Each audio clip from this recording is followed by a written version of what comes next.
Kumusta Pilipinas? It's kapatid Alvin is here. Isa na namang makasaysayang balita ang ating pag-uusapan ngayon. Matapos ang halos 7 taong pagkakakulong, muling nasilayan ni dating Senadora Leila de Lima ang kalayaan. Para sa mga Dilimanians o mga sumusuporta kay de Lima, isa itong tagumpay, hindi lamang para sa kanya, kundi para sa mga naniniwala sa katarungan at karapatang pantao. Ano ang ibig sabihin nito para sa ating demokrasya? Lahat ng yan ay dito mo lang malalaman sa channel na ito.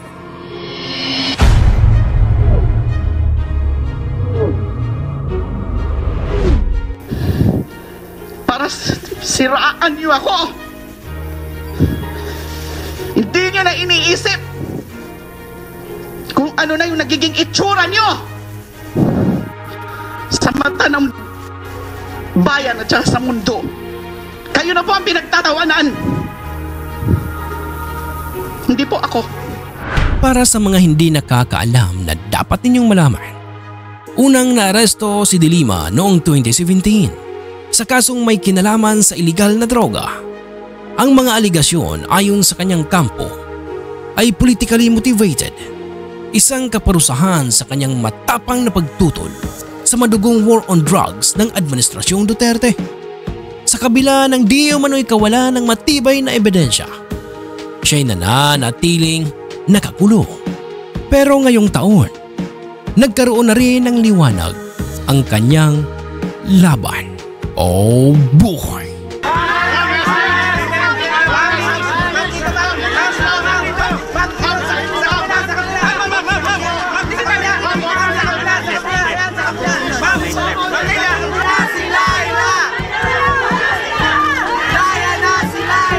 Balikan natin ang mahahalagang yugto ng kanyang kaso.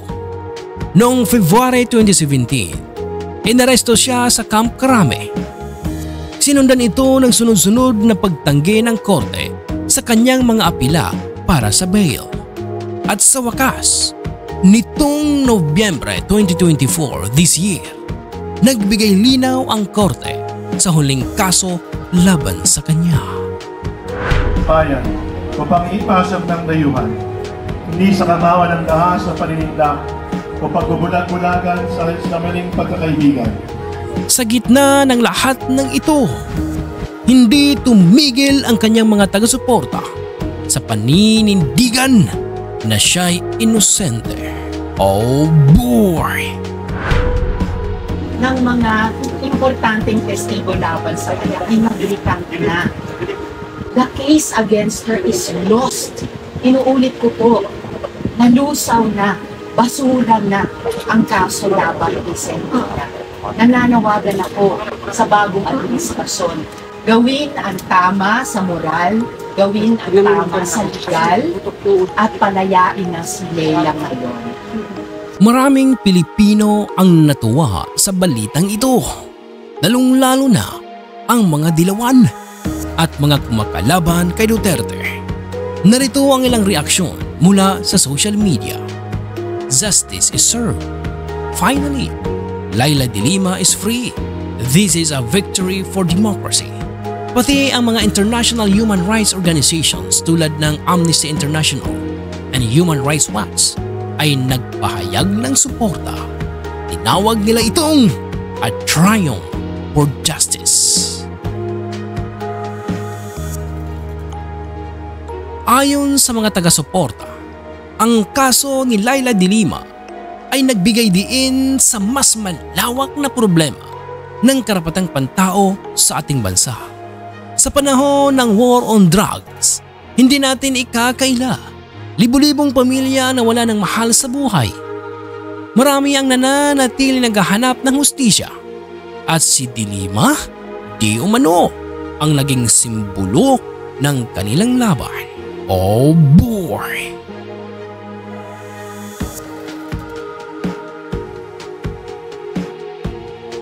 Katanungan, ano ang ibig sabihin ng pagbibigay ng bail kay de Lima? May sagot ka ba, kapatid?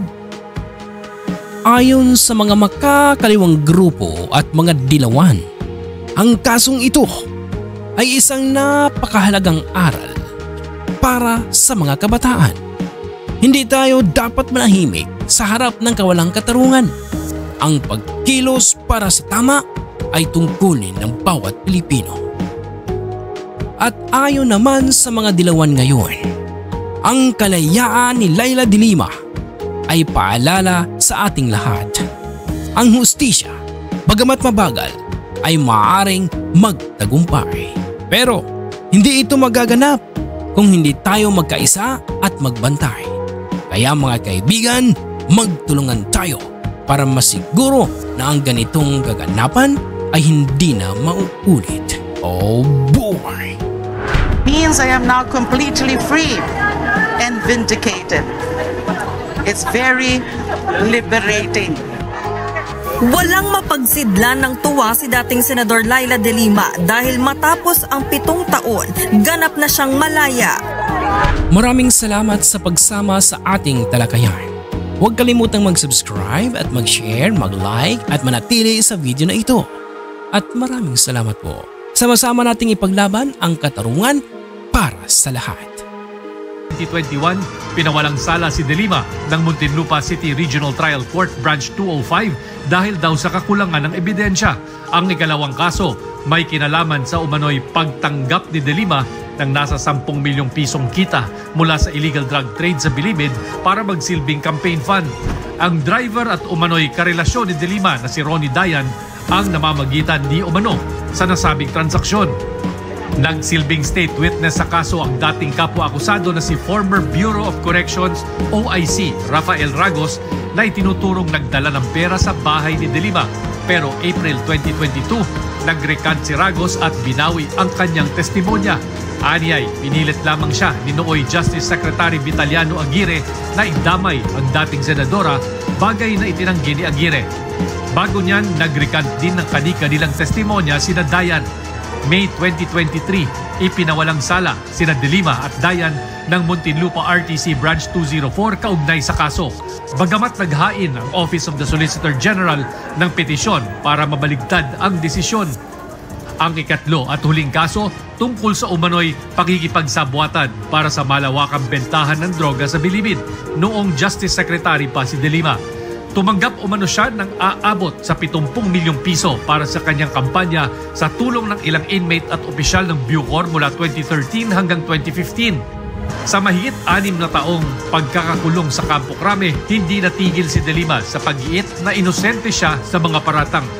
Sa kanyang desisyon, sinabi ni Muntinlupa RTC Branch 206 Judge Henerhito na dapat payagang magpiyansa sina de Lima at iba pang akusado dahil bigo ang prosekusyon na mapatatag ang sinasabi nitong pagiging guilty ng mga akusado. Pinayagan silang makapagpiyansa sa halagang 300,000 pesos. Pinapasalamatan ko rin po si Honorable Judge Henerhito sa kanyang katapatan sa batas at sa hustisya.